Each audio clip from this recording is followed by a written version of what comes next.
ఓం భూర్భువస్వః తత్సవితుర్వరేణ్యం భర్గో దేవస్య ధీమహి ధియో యో నః ప్రచోదయాత్.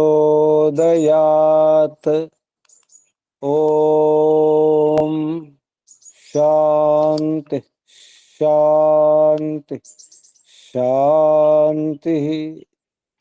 ఓం పరమపిత పరమాత్మ ఓముకు వందనాలు. ఋషులకు, మహర్షులకు, మునులకు, యోగులకు, గురువులకు, ఆచార్యులకు, అధ్యాపకులకు, పెద్దలకు, మాతాపితలకు, శ్రేయోభిలాషులకు, మిత్రులకు అందరికీ వందనాలు. సర్వేభ్యో నమో నమః. ఓం. అథ శ్రీమద్భగవద్గీత మూలము సర్వశాస్త్ర నిష్ణాత విపశ్చిద్వరేణ్య పండిత శ్రీ ముక్తిరామోపాధ్యాయ, తర్వాత నామము స్వామి ఆత్మానంద సరస్వతి గారు విరచిత భాష్యోపేతము, తెలుగు అనుకృతి వేదాంగ పారంగత దర్శన తత్వవేత్త కళాప్రపూర్ణ పండిత గోపదేవ శాస్త్రి గారు విరచిత టీకా తాత్పర్య వివరణము అవతారవాద సంయుతము. ప్రకాశకులు ఆర్య సమాజము, కూచిపూడి. ఇది విశుద్ధ భగవద్గీత. ఇందులో 6వ అధ్యాయము, శ్రేష్టాధ్యాయము. యజ్ఞమునందు ప్రాణివధ లేదు, కానీ ప్రాణివధ చేస్తున్నారు, చంపుతున్నారు. గోపదేవ శాస్త్రి గారు చాలా స్పష్టంగా వివరణ రాయడం జరిగింది. ఆంధ్రదేశం అంటే తెలంగాణ, ఆంధ్ర, అప్పుడు 2 రాష్ట్రాలు. ఈ బ్రాహ్మణులు అప్పుడప్పుడు నేటికిని పశుహింస చేసి యజ్ఞములను ఓనార్చుటకు వేరవారు. అంటే భయపడడం లేదు, వేరవడం లేదు అంటే సంకోచం లేదు, భయం లేదు. ప్రాణిహింస చేస్తున్నారు, మేకలను చంపుతున్నారు. యజ్ఞములందు పశుహింస ఏలా చేయుచున్నారని ప్రశ్నించిన ఇది వేదవిహితం అంటారట. ఇది వేదవిహితం అని చెప్పుదురు. వేదం అంటే ఏమిటో తెలియని వారు ప్రజలు ఉంటారు, సామాన్యులు, అమాయకులు. మరి అదే సత్యం అనుకుంటారు. ఆ విషయం కూడా రాయడం జరిగింది. వేదమననేమో ఎరగని వారు ప్రజలు ఇట్టి మాటలు సత్యములని నమ్మి వేదములందు తమకు గల ప్రామాణిక బుద్ధి కారణముగా భక్తి శ్రద్ధలతో ఈ ప్రాణి ఘాతుకులకు ధనధాన్యముల సంగి తోడ్పడుదురు, తమకు పుణ్యం లభించునని భ్రమపడుదురు. ఇది జరుగుతుంది, ఇప్పుడు కూడా జరుగుతుంది, జరుగుతూనే ఉన్నది. మన ఈ మధ్య కాలంలో ఏం జరిగింది తెలిసిన వారు చెప్పండి, ఏం జరిగిందో. వెళ్ళిన వారు ఉన్నారు, పద్మతం ఉన్నారా? గొల్లపూడిలో జ్యోతిష్ట మహాయాగంలో మేకను చంపినట్ట గురూజీ. అట కాదు, చూసిన వారు. అట అంటే మీరు చూడలేదు అనమాట. నేను చూడలేదు కదా గురూజీ, నేను పోలేదు కదా. అటలు వద్దు, ఇప్పుడు ప్రత్యక్షంగా చూసిన వారు ఉన్నారా? ఉన్నారు, చూడండి, ఉన్నారు. ప్రత్యక్ష సాక్షులు, తమ కన్నులతో అక్కడ చూసిన వారు ఉన్నారు. సామ్రాజమ్మ గారు, నిర్మలమ్మ గారు, ఇంకా కొందరు ఉన్నారు. ఆచార్య లోకేష్ జీ, అక్కడ రోజర్ నుంచి వచ్చినటువంటి ముని సత్యేష్ జీ, వారి బ్రహ్మచారులు, ఆచార్య శక్తినందన్ గారు, అందరూ చూసిన వారు ఉన్నారు. చెప్పండి ఏం జరిగిందో. అదే ఫస్ట్ మేకని ఏదో మంత్రోచ్చారణ చేసి అలా గదిలోకి తీసుకెళ్లారు గురూజీ. అక్కడ ఒక గది కట్టుకున్నారు ఏదో తడకలతోటి. ఆ గదిలోకి తీసుకెళ్లి అదే వప అని తీశారు. ఆ తెల్లటి పొర ఆ వప తీసుకొచ్చారు. తీసుకొచ్చి మళ్ళా యజ్ఞం దగ్గర వేడి చేశారు. అది ఒక రకమైన కొవ్వు అన్నమాట. చర్మ కింద తెల్లని కొవ్వు అన్నమాట, తెల్లని పొర. వప. ఆ వపయాగం చేశారు. దాన్ని యజ్ఞంలో వేశారు. వేసి మళ్ళా తర్వాత వాళ్ళందరు తిన్నారు. చూడండి, రిత్వికులు అందరు తిన్నారు. యజ్ఞశేషం పేరుతో, ఆ పుణ్యం పేరుతో, పవిత్రం పేరుతో. ఆ మీకేమనిపించిందమ్మా? అదేంటి ఇట్లాంటి దానికి వచ్చామండి. అది అది అలా అనిపించాలి. అనిపించకపోతే మీరు భీష్ములు అయిపోయేవారు. భీష్ముడు ఏం చేసి చూసి ఊరుకుంటున్నాడు కదా. ద్రౌపది ద్రౌపది వ్యవస్థ దయనీయ పరిస్థితిని చూసి భీష్ముడు ఏమనలేదు, మౌనంగా ఉన్నాడు. అదే ఒక ఆయన నా పక్కన కూర్చున్నారు, వాళ్ళ పరివారంలో, అదే వాళ్ళ మనవడేలే, కూతురు కొడుకు, పెద్దమ్మాయి కొడుకు అన్నమాట చేస్తుంది. ఏంటండి ఇట్లా బలిస్తున్నారు, ఎందుకు పశువుని బలి ఇవ్వటం లేదు కదా. అజములు అంటే మేకలని కాదు, ఇంకా చాలా రకాల అర్థాలు ఉన్నాయి కదా. మేకలని ఎందుకు తీసుకోవాలి, అది మొలకెత్తని విత్తనాలు కదా అగ్నిలో వేసేది అంటే, అదే ఏదో ఉందమ్మా, లేకపోతే కారణం లేకపోతే చేయరు, ఏదో పుణ్యం ఉందనే అట్లా ఏదో ఉందమ్మా, లేకపోతే వాళ్ళు తెలుసుకొని చేస్తున్నారమ్మా అన్నారు. సర్లే వాళ్ళతోటి ఏమంటారోనని అడిగా. మీరు అడిగారా? అడిగా. శుభం, శాసనం చేశారు. అదే ఆయన అట్లా చెప్పారు, ఇవ్వకూడదు కానీ మరి వాళ్ళకి శాస్త్రాల్లో ఉందని ఏదో కారణం ఉందమ్మా, అందుకని ఇస్తున్నారు. సరే, ఒక రోజు కాదు 2 రోజులు ఇచ్చారు. 2 రోజులు. ఒక రోజుని మేము లేవులే, 2వ రోజు చూసాము. మళ్ళా ఇంకా ఒక పెద్ద ఇత్తడి పాత్రలో ఆ కాళ్ళు అవన్నీ అవయవాలు అంగాలతోటి కూడా యాగం చేస్తారంట. ఇప్పుడు మీరు గుర్తు చేసుకోండి, పూర్వమీమాంస అధ్యయనం చేసేటప్పుడు ఇవన్నీ వచ్చాయి. ఒక్కొక్క అంగం గురించి, తోక, కాళ్ళు, నాలుక అనుకుంటూ, నాలుక కోసి అది కోసి అవతి ఇవ్వడం, ఇవన్నీ వచ్చాయి కదా. అవన్నీ వాళ్ళు ఒక పాత్రలో మనం అధ్యయనం చేసేటప్పుడు తప్పని కూడా, నిజానికి శాస్త్రంలో లేదు అని కూడా మనం తెలుసుకున్నాం. అవును, పండిత యుధిష్ఠిర మీమాంస గారు రాశారు చాలా స్పష్టంగా. రాశారు. ప్రథమ భాగం చూడండి, పూర్వమీమాంస ప్రథమ భాగంలో భూమికలు ఉంటుంది. సుమారు 100-200 పేజీల భూమిక రాశారు. దాంట్లో కొన్ని వ్యాసాలు కూడా రాశారు ఈ విషయంలోనే. పశు ఆలభనం అంటే చంపడం అనే అర్థం తీసుకున్నారు వాళ్ళు. అది నిమరడం, ప్రేమ చేయడం, భుజగించడం అనే అర్థం వస్తుంది. అవును, జరిగింది అది, జరుగుతున్నది అది. ఈ కాలం కాదు, ద్వాపర యుగంలో కూడా జరిగింది అదే. మధ్యకాలంలో ఇంకెక్కువ జరిగింది. అశ్వమేధ యాగంతో ఇటువంటి వికారాలు ఎన్నో జరిగాయి. అదే వికారాలు జరిగినాయి, ఇప్పుడు కూడా జరుగుతున్నాయి సోమయాగం పేరుతో. అదే ఇదివరకు శ్రీధరాచార్య కూడా చెప్పారు, ఇట్లా నేను ఒక యాగానికి వెళ్ళానమ్మా, వెళ్తే వాళ్ళు ఇట్లా చేశారు, తర్వాత దానిలో వేసి తర్వాత తిన్నారు అని చెప్పారు. అదే అసలు వాళ్ళకి ఎలా ముట్టుకోబుద్ధి అయింది, అలా ఎలా చంపబుద్ధి అయింది, ఎలా చంపబుద్ధి అయింది అనని లోపల. మీరు అడిగారు కాబట్టి మీరు పాస్ అయ్యారమ్మా, అడగని వాళ్ళు ఫెయిల్. ఆయన్ని పరిచయం చేసుకున్నా ముందు, ఎవరండి నేను అన్నాడు. సరే, అక్కడి నుంచి రోజు ఆయన పక్కనే కూర్చున్నా. ఇంకెవరు చూసిన వారు? నిర్మలమ్మ గారు ఉన్నారా? ఆ రోజు నిర్మలమ్మ గారు వచ్చారు కదా. ఆ రోజు ఉన్నారో లేదు. వాణమ్మ గారు చివరి రోజు. వాణమ్మ గారు మీ అనుభవం చెప్పండి, మీ అనుభూతి.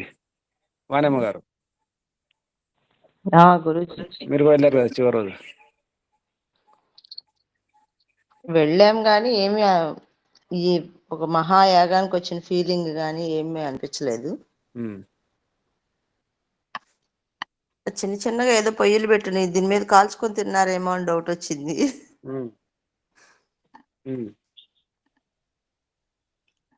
ఏంటి అంటే వాళ్ళు ఏదో ప్రాసెస్ చేశారని ఏదో అన్నారు. మీ అనుభూతి ఏమనిపించింది తెలిసిన తర్వాత? ఎందుకు రావడము పాపం కదా అనిపించింది. అది కరపత్రిక మాత్రం బ్రహ్మాండంగా ఉంది గురూజీ. బ్రహ్మాండంగా ఉంటుంది మరి. ఎందుకు బ్రహ్మాండం? అది వాళ్ళ తప్పుని ఒప్పుకోవట్లేదు కదా.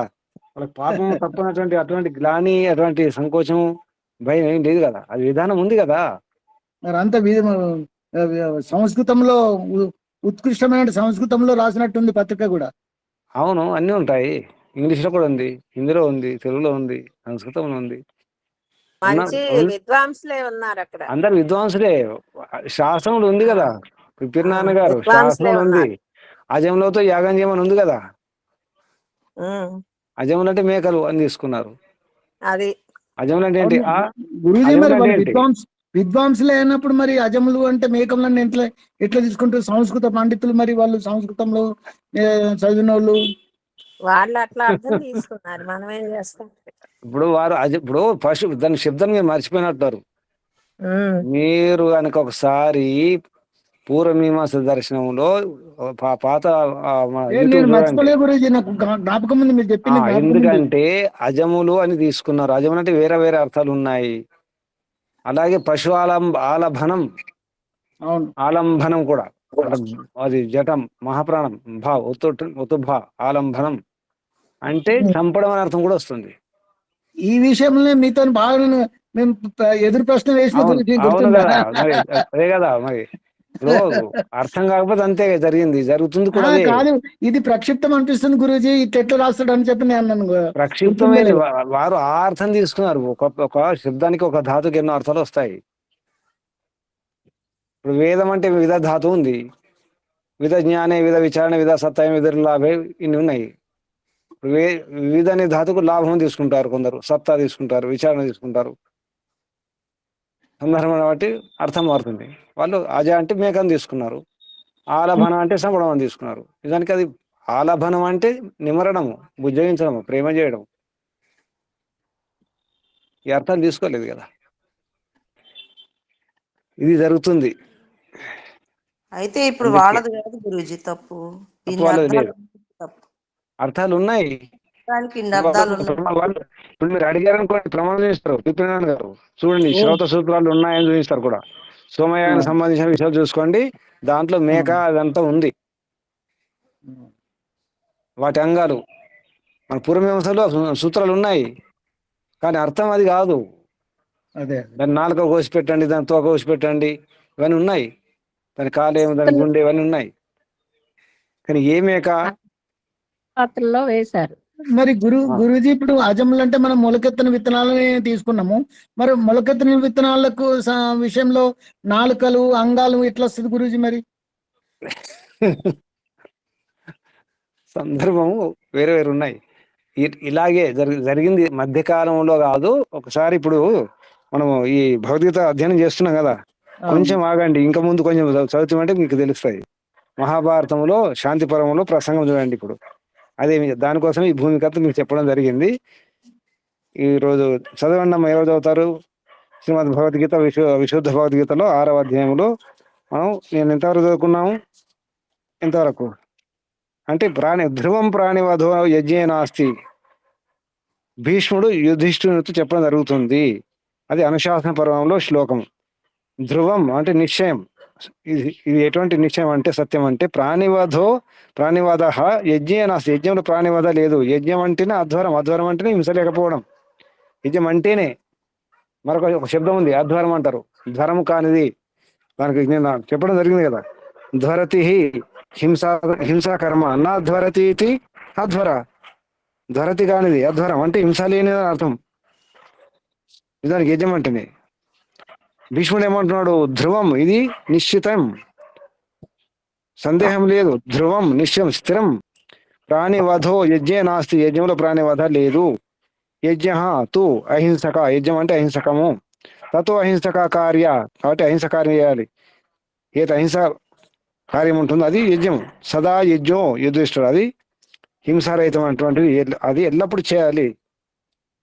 సదా అయజ్ఞో యుధిష్ఠిర కార్య, యజ్ఞం ఎటువంటి కార్యము అంటే అహింసక కార్యం, హింస లేని హింసారహిత కార్యం చేయండి. కానీ కింద ఏమన్నారు మళ్ళీ? అది అనుశాసన పర్వంలో యూపం చిత్వా పశూన్ హత్వా కృత్వా రుధిర కర్దమం యది ఏవం గమ్యతే స్వర్గం నరకం కేన గమ్యతే. ఒకవేళ ఇటువంటి వాడి పశువులను ఒక స్తంభానికి కట్టేసి చంపి రక్తంతో ఆ యజ్ఞస్థలాన్ని బురదగా చేసిన వాడు స్వర్గానికి వెళితే ఇక నరకానికి ఎవడు వెళ్తాడు అని ప్రశ్నించాడు. ఎవరు? భీష్ముడే. ఇప్పుడు ఏం జరిగినట్టు? మహాభారత కాలంలోనే, ద్వాపర యుగంలోనే ఇది జరిగింది, జరుగుతున్నది, జరుగుతూనే ఉంటుంది. దానికి ఈ సందర్భం చూడండి.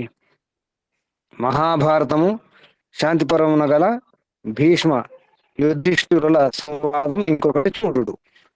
చదవండి అమ్మ. ఎవరు? వాణమ్మ గారు సంస్కృతం పట్టణం పెట్టండి, తెలుగు చదవండి వారు.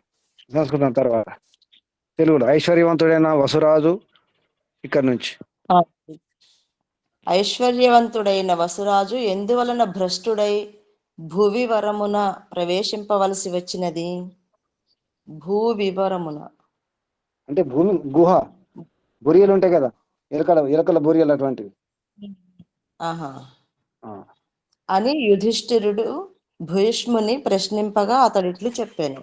యుధిష్ఠిర, ఈ విషయమును తెలుపుటకు అమ్మగాని వసురాజు అని ఒకవాడు ఇక్కడ యథా భాగవతో అత్యర్థం ఆసీత్ రాజా మహాన్ వసు కిమర్థం భ్రష్టు వివేశ వివరం భువ. అంటే భూమి వివరం అంటే భూమి బొరియల్ లాంటివి, కన్న లాంటివి. అందుకు ప్రవేశించాల్సి వచ్చింది. వసురాజు ఐశ్వర్యవంతుడే, మహాన్ వసు రాజా, మహాన్ రాజా వసు. కిమర్థం, ఎందుకు ప్రవేశించాల్సి వచ్చింది కాదు. శ్లోకంలో ఉన్నది, మన శ్లోకంలో అవసరం లేదు. ఇప్పుడు అనుకుంటే మహాభారత శాంతి పర్వం చూడండి. తర్వాత మనం శాంతి పర్వం అధ్యయనం చేస్తాం ఇదైన తర్వాత, అప్పుడు చూద్దాం. అనుశాసన పర్వం, శాంతి పర్వం. మహర్షి చెప్పినటువంటి మనకు మార్గదర్శనం ఉంది 3వ సముల్లాసంలో. మీరు మహాభారతం చదివి ఉంటే మహాభారతం మొత్తం అవసరం లేదు, శాంతి పర్వం, అనుశాసన పర్వం చదవండి అన్నారు. కాబట్టి తర్వాత శాంతి పర్వం, అనుశాసన పర్వం అధ్యయనం చేద్దాం. ఇప్పుడు తెలుగులో అంటే ఎందుకు అంత గొప్ప రాజు ఐశ్వర్యవంతుడు వసురాజు ఎందుకు ఆ బొరియల్లో దాచుకోవాల్సి వచ్చింది అని అర్థం. భీష్ముడు అంటాడు అన్నమాట. దానికి భీష్ముడు ఏమంటున్నాడు చూడండి. యుధిష్ఠిర, ఈ విషయమును తెలుపుటకు పూర్వపు గాథనొక దానిని ఇట్లు చెప్పుదురు. దేవతలకు మహర్షులకు ఒక సంవాదము జరిగినది. అందరు జాగ్రత్త వినండి, కథ వినండి జాగ్రత్త. అంటే పూర్వము ఒక గాథ, అంటే ఒక కథ జరిగింది అని భీష్ముడు అంటున్నాడు. దేవతలకు మహర్షులకు సంవాదం జరిగింది. ఇదే ఇప్పుడు మనం ఏదన్నాం ఇంతవరకు, అజములు అంటే ఇది అది అన్నాం కదా, అదే చర్చ జరిగింది, సంవాదం జరిగింది దేవతలకు మహర్షులకు. ఆ విషయం ఇక్కడ చెప్పడం జరుగుతుంది. భీష్ముడు చెప్పండి. దేవతలు మహర్షులకు అజతో యజ్ఞము చేయుడనియు, అజయన మేకయే కాని మరి ఒక పశువు కాదనియు చెప్పిరి. అంతటా మహర్షులు బీజములతో యజ్ఞమనర్పవలయునని వేదము చెప్పుచున్నది. ఆ బీజములు ఆజ నామము కలిగి ఉండవలయును. కావున పశువును చంపరాదు. దేవతలారా, యజ్ఞమును పశువును చంపుట సత్పురుషుల ధర్మము కాదు. యజ్ఞములోన గురుజీ ఇక్కడ యజ్ఞమును పశువును అది ఆజ కాదు, అజను ఉండాలి. ఆజ రాసిన తప్పు, ప్రింటింగ్ మిస్టేక్ ఉంది. అజ ఉండాలి. ఆ బీజంలో ఆజ కాదు, అజ.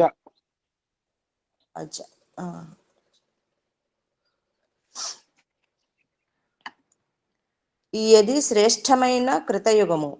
పశుహింస చేయుటెట్లు అని దేవతలతో వివరించిరి. ఆ సమయమున నృపశ్రేష్ఠుడైన వసువు ఆ మార్గమున ఏగుచు అట కరుదెంచెను. అతడు అంతరిక్షగామి, శ్రీమంతుడు, సమగ్ర బలవాహనములు కలవాడు. వసురాజు అచటికి వచ్చి వసురాజు ఎటువంటి వాడు అంటే అంతరిక్షగామి, అంటే విమానం తిరిగేవాడు, శ్రీమంతుడు, సమగ్ర బల వాహనములు గలవాడు, మంచి వాహనాలు గలవాడు, ఏరోప్లేన్లు గలవాడు. అక్కడికి వచ్చాడనమాట. చెప్పండి. వసురాజు అచటికి వచ్చి వెంటనే తిరిగి వెళ్ళను కించుచుండగా అంటే వెళ్ళడానికి మహర్షులు ప్రయత్నం చేస్తున్నాడు, ఇట్లా వస్త్రాలు వచ్చాడు కానీ వెళ్ళడానికి ప్రయత్నం చేస్తున్నాడు, తిరిగి అంటే వెళ్ళడానికి తయారవుతున్నాడు. అప్పుడు మహర్షులు దేవతలతో ఇట్లా అన్నారు, దేవతలు మహర్షులు దేవతలతో గురించి. ఈ ఈ వసురాజు వసురాజు ఈ చెప్పండి. వసురాజు యాగములు చేసినవాడు, దాత, శ్రేష్ఠుడు, సర్వభూతములకు హితమునర్చినవాడు కావున ఇతడు మన సంశయము తీర్పగలడు, ఇతడు గొప్పవాడు, విపరీతము చెప్పడు అని ఇట్లు మహర్షులైన ఈ బ్రాహ్మణులు దేవతలు నిర్ణయించుకుని ఉభయులు వసురాజు చెంతకు చని అంటే పోయి అని. వెళ్ళి ఓ రాజా, దేనితో యజ్ఞమనరింపవలయను? అజ మేకతోన లేక ఓషధులతోన అని మాలో సంశయము కలిగినది. నీవే సంశయమును తీర్పగలవని నిన్ను మేము ప్రమాణముగా అంగీకరించుచున్నాము అనిరి. అప్పుడు ఆ వసురాజు, ఇక్కడ వనురాజు అని పడింది, వసురాజు దేవబ్రాహ్మణులకిరువురకు ప్రణమిల్లి, మీరు ఇరువురు మీ ఇరుపక్షముల వారిలో ఎవరి దేవతము ఏ మతము అంటే ఎవరు ఏ అభిప్రాయం, ఎవరు ఏ మతము అంటే ఎవరు ఏ అభిప్రాయము సత్యము చెప్పుడని ప్రశ్నించెను. అంతటా ఆ ఋషులు ధ్యానములతో యజ్ఞమనరింపవలయునన్నది అంతటా ఆ ఋషులు ధాన్యములతో యజ్ఞమనరింపవలయునన్నది మా పక్షము, పశువును చంపి యజ్ఞము చేయవలయునన్నది దేవతల పక్షము అని నుడివి ఇందేది ఉచితమో చెప్పవలయుననిది. వసువు దేవతల ఎడగల పక్షపాత బుద్ధితో పశువును చంపి యజ్ఞమనరింపవలయునని నుడివెను. అది విని ఋషులు కుపితులై పక్షపాత బుద్ధితో దేవతల పక్షమును అంగీకరించిన వసువును, విమానముననున్న వానిని నీవు దివము నుండి పడిపోవుదువుగాక అని శపించిరి. ఓ రాజా, నేటి నుండి నీకు ఆకాశగమనము శక్యము కా, మా శాప కారణమున భూ వివరమును ప్రవేశింతువుగాక అనుటయే తడవుగా ఉపరిచర అంటే పైన చరించే ప్రయాణం చేసి ఆకాశయానం చేసి వసు ఆకాశం నుండి క్రింద పడి భూమిలో ప్రవేశించండి. ఇది ఎందుకు వసు ఆ బుర్యలో ఆ భూవీరంలో ప్రవేశించాల్సి వచ్చిందంటే ఇది జరిగినటువంటి గాథ లేదా సంవాదం. అంటే పక్షపాతం దేవతల వైపు. దేవతలు ఏమన్నారు? అజములు అంటే మేకలు అన్నారు. ఋషులు ఏమన్నారు? అజములు అంటే ధాన్యం గింజలు అన్నారు.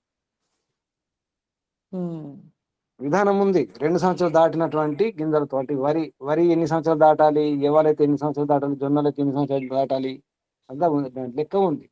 ఏ ధాన్యం ఎన్ని సంవత్సరాలు దాటితే అది మొలకెత్తకుండా ఉంటుంది. మొలకెత్తకూడదు. ఎందుకు మొలకెత్తుతుందంటే అర్థం ఏంటి? అందులో జీవం ఉందని అర్థం. అంటే గింజల్లో జీవం ఉంటే కూడా హింస అవుతుందని మనవారు ఋషులు మహర్షులు గింజలతో కూడా యజ్ఞం చేయలేదు. ఆ గింజల నుంచి జీవుడు వెళ్ళిపోవాలి, మొలకెత్తకూడదు, జీవుడు ఉండొద్దు. ఆత్మ నిద్రాణమై ఉంటుంది అందులో గింజల్లో. అది కూడా హింస అవుతుందనే ఉద్దేశంతో ఎంత జాగ్రత్తగా ఎంత లోతుగా ఆలోచించి మన ఋషి మహర్షులు విధానం చేయడం జరిగింది యజ్ఞయాగాల గురించి.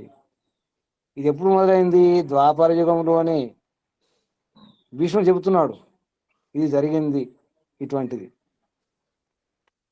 ఇప్పుడు మనం ఏమందాం? ఇప్పుడు కావున ఓ యుధిష్ఠిర, అజనామక బీజములతోనే యజ్ఞమనరింపవలయునని ఎరుగుము. ఈ మాట కూడా చెప్పడం జరిగింది ఈ శ్లోకాల్లో. మహాభారతంలో శాంతి పర్వంలో ఇది ఎవరు అధ్యయనం చేయరు.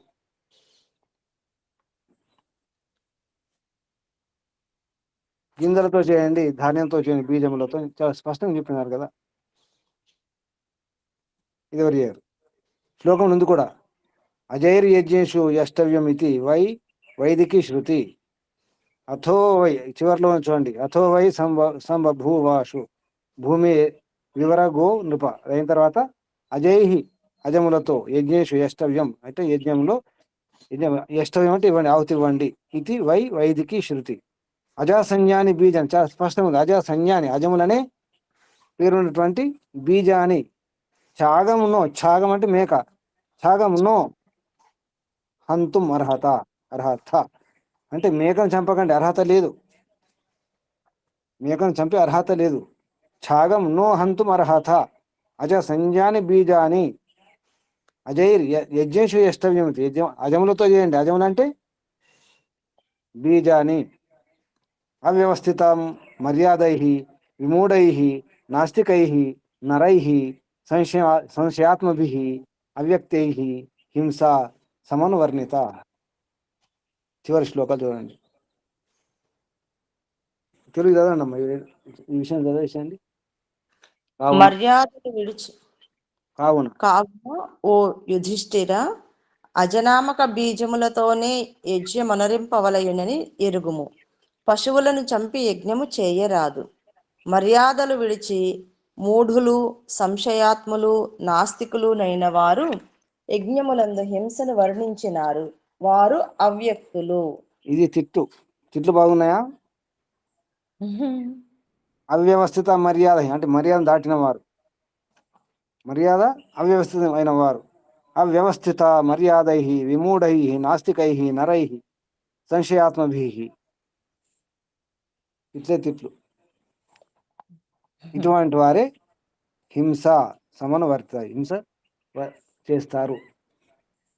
అక్కడ అవ్యక్తులు అంటే తెలియని వారు, సరిగా అర్థం చేసుకున్నవారు అవ్యక్తులు. సంశయాత్మభి అవ్యక్తై. ఇప్పుడు గొల్లపూట జరిగింది ఏంటంటే ఇదంట, ఈ తిట్లు అంటే వారు మూఢులు, సంశయాత్ములు, నాస్తికులైన వారు అనమాట. యజమానందు హింసను వర్ణించినారు.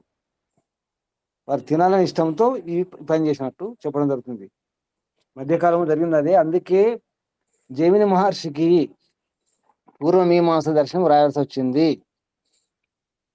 ఇలా జరిగింది కాబట్టి. ఎప్పుడు రాశారు? మహాభారత యుద్ధం జరిగిన తర్వాత రాశారు. నిజానికి కలియుగం ప్రారంభంలో, ద్వాపరం అంతిమ సమయంలో రాసినటువంటి దర్శనం పూర్వమీమాంస దర్శనం. గురుజీ తినాలనుంటే యజ్ఞం పేరుతోనే ఎందుకు తినాలి? అవునమ్మా, ఈ పోషములు మైసములు చేసుకుని ఎందుకు కోళ్ళ మేకల కోసం తింటారు వీళ్ళు? తినాలనిపించినప్పుడు ఏం చేస్తారంటే ఆ పోషణ మళ్ళీ ఏదో పేరు పెడతారు. ఇప్పుడు కూడా జరుగుతుంది అదే అమ్మా.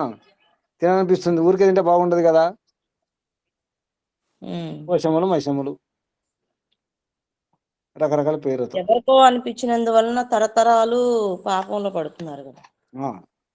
పరంపర అయిపోయింది ఆ ఇంట్లో, ఆ కుటుంబంలో ఒక పరంపర, ఆచారం అయిపోతుంది. ఇక మనవడు చేయాల్సిందే, మనవడు కూడా అదే చేయాల్సింది. ఇంటి వ్యవహారం, ఇంటి ఆచారం కదా.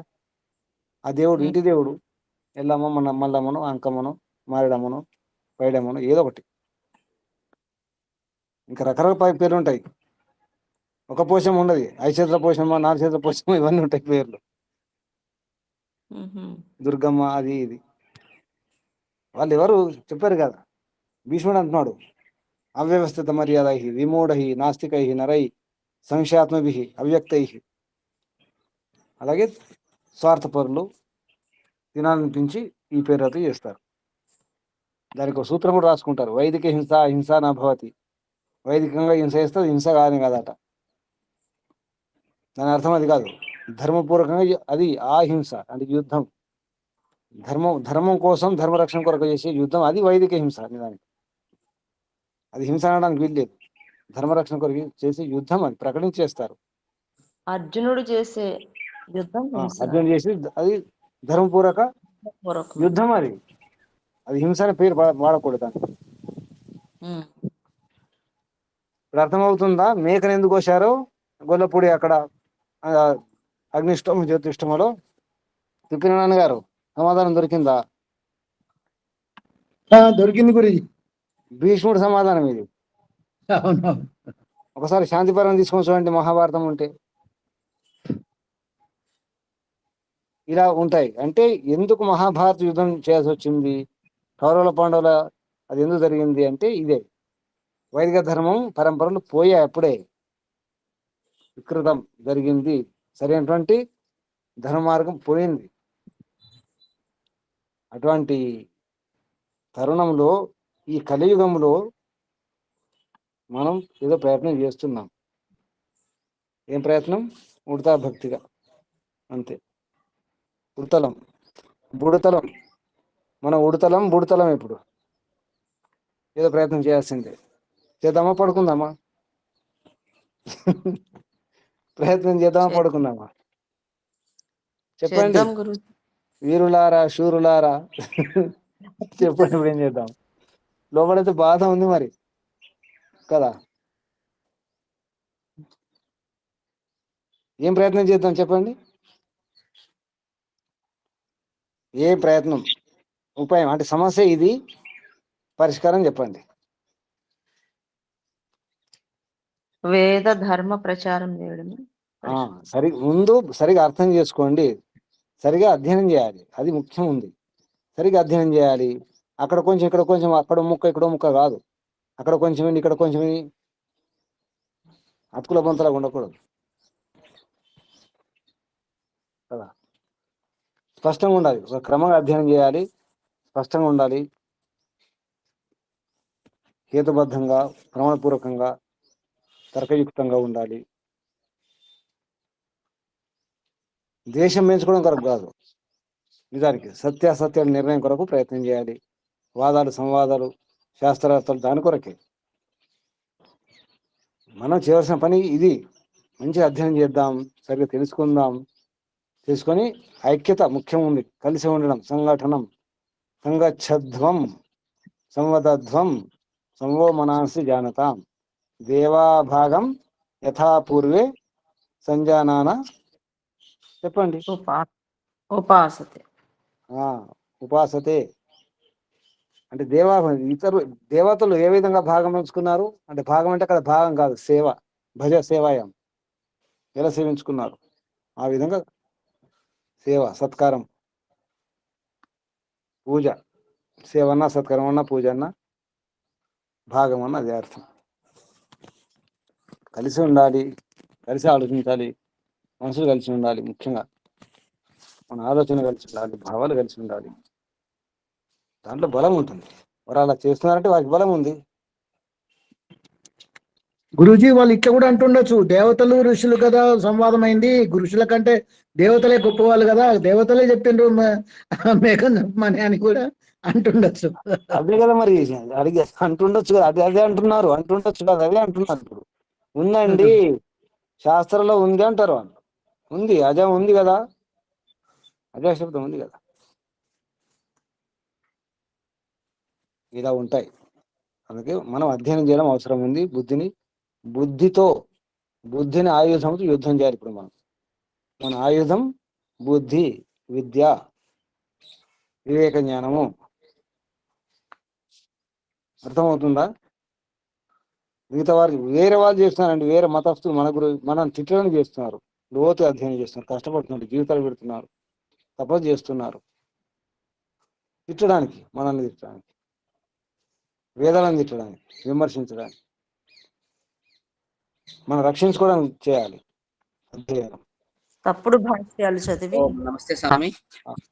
చెప్పండి. అదే స్వామి, మీరు అన్నట్టు ఇప్పుడు వేరే వాళ్ళు అధ్యయనం చేస్తున్నారని ఆ సత్యాన్ని వేసి మనోహర్ అని ఒక అతను ఉన్నాడు స్వామి.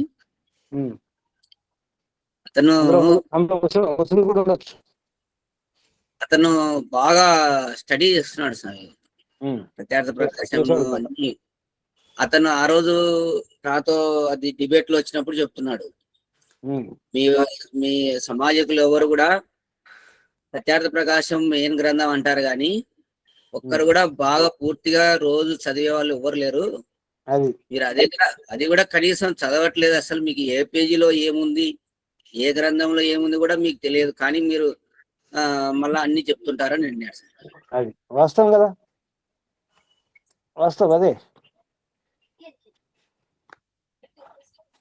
మనం చేస్తున్న పొరపాటు ఇదే. కనీసం మీరు రోజు ఒక గంట చదివినా గానీ ఈ పాటికి ఆ గ్రంథాన్ని నమిలి పారేయాల్సింది ఒక్కరు కూడా ఎవరు లేరు అని అన్నాడు. అది తప్పు. ఒకరు ఎవరు లేరంటే అదని తప్పు. ఉన్నవాళ్ళ సంగతి అంటే తెలుసు ఆయనకు. అతనితో రావాలని స్వామి, అతని డిబేట్ కి అర్థం రావాలని. అదే రావడం ఎందుకు, మేము పిలుస్తానండి, ఆయన పిలిస్తే మనం వెళ్ళడం ఏంటండి, మేము వెళ్తానండి. ఇప్పుడు చేయాల్సిన పని వారు ఎవరో పిలిస్తే మనం వెళ్ళడం కాదు, గుర్తుంచుకోండి. ఎవరో పిలిస్తే వారి దగ్గర వెళ్తే స్థానబలం ఒకటి ఉంటుంది కదా, కండక్ట్ చేసేది వారు. ఆ టైం ఇంత టైం ఇస్తే అంతే, ఆ టైంలో మాట్లాడాలి కదా, నియమాలు అవునవును పెడతారు. సార్.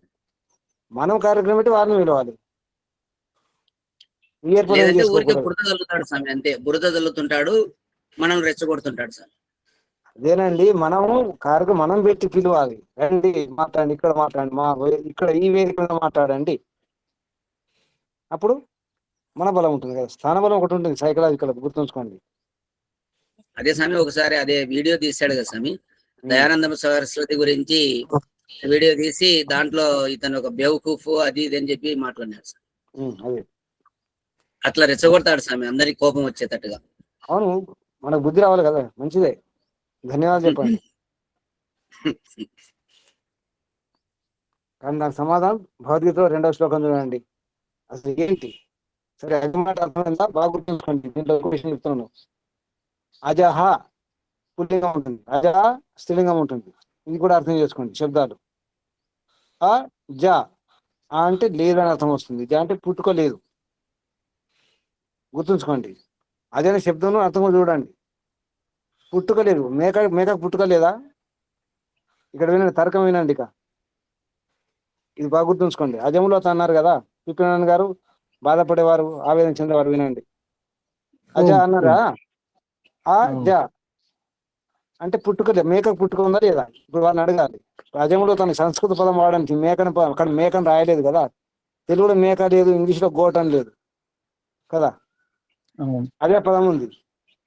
మహర్షులకు దేవతలకు వచ్చినటువంటి సందేహం ఏంటి, అదే శబ్దమే కదా, అంతేనా? అంతే, అదేనా వేరేది ఉందా? అదే ఉంది. అజేన యష్టవ్యమితి పరాహుర్ దేవా ద్విజోత్తమాన్ అని చెప్పేసి భీష్ముడు అక్కడ రెండవ శ్లోకం చూడండి. అత్ర అపి ఉదహరంతి ఇమం ఇతిహాసం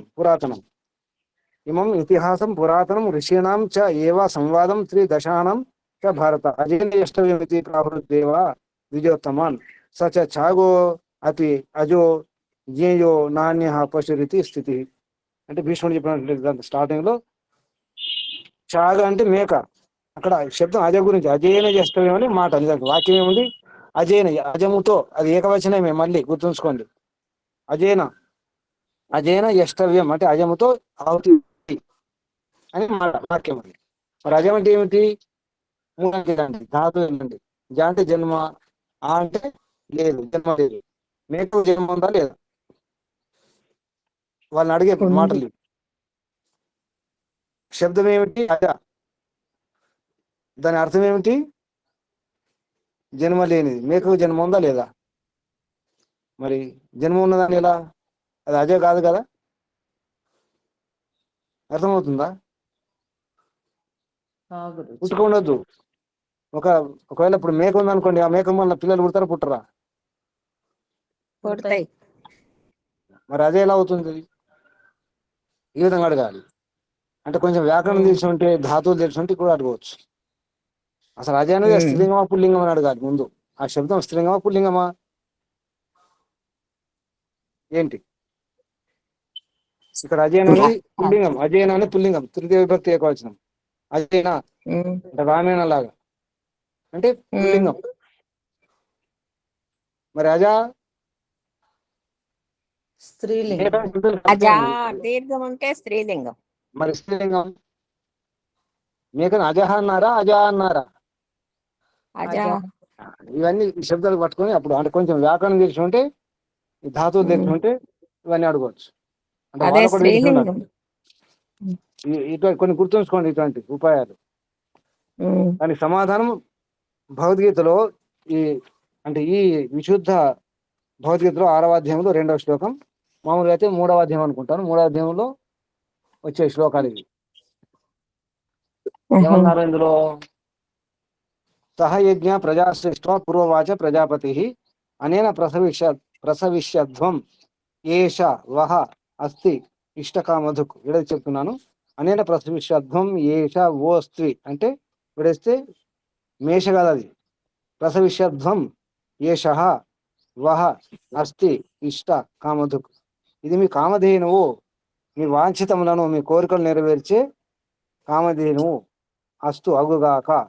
ఏంటి ఇదేమిటి? అది సహయజ్ఞ అంటే ముందే సృష్టి ఆరంభంలోనే ఒక డ్యూటీ ఇచ్చినాడు పరమాత్ముడు, ప్రజాపతి. పూర్వవాచ ముందే చెప్పినాడు, ముందే చెప్పేశాడు.